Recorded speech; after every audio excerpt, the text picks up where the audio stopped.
আপনাগরে স্বাগত জানাই আমার এই প্রথম ভিডিওতে। আজকে রান্না করব চিংড়ি মাছের দাঁড়া আলুর ঝোল।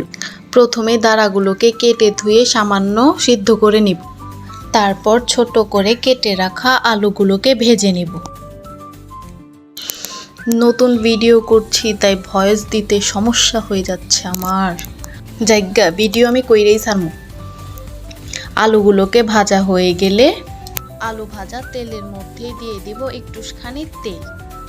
তারপর কেটে ধুয়ে পরিষ্কার করে রাখা চিংড়ি মাছ আর চিংড়ি মাছের মাথা ঠ্যাং বাটা দিয়ে দিব। আসলে এক হাত দিয়ে ভিডিও করা আর আরেক হাত দিয়ে রান্না করা মেলা কষ্টের।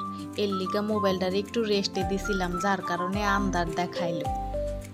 তারপর চিংড়ি মাছের মধ্যে পরিমাণ মতো লবণ হলুদ দিয়ে ভেজে নিব।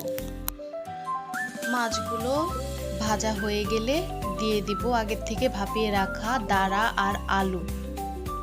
এখন আপনার ঘরে কই চিংড়ি মাছের মাথার ঠ্যাং বাটা কেন দিলাম? আসলে চিংড়ি মাছের মাথার ঠ্যাং বাটা দিলে তরকারিতে চিংড়ি মাছের আলাদা একটা স্মেল আসে। তারপর দিয়ে দিলাম কষানোর জন্য পরিমাণ মতো জল। দিলাম হলুদ গুঁড়ো, ধনিয়া গুঁড়ো, কালারের জন্য শুকনো মরিচের গুঁড়ো আর স্বাদ মতো লবণ।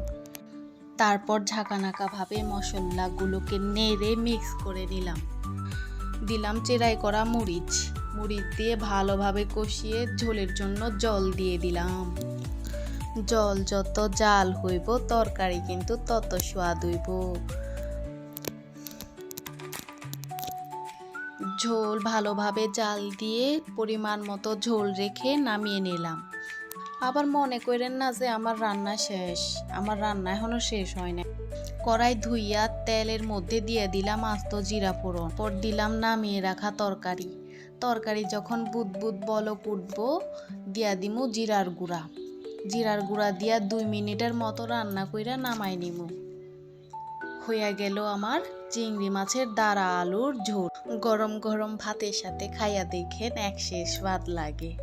চিংড়ি মাছটা এমনিতেও সবার পছন্দ, যেভাবে রান্না হোক ভালো লাগবে।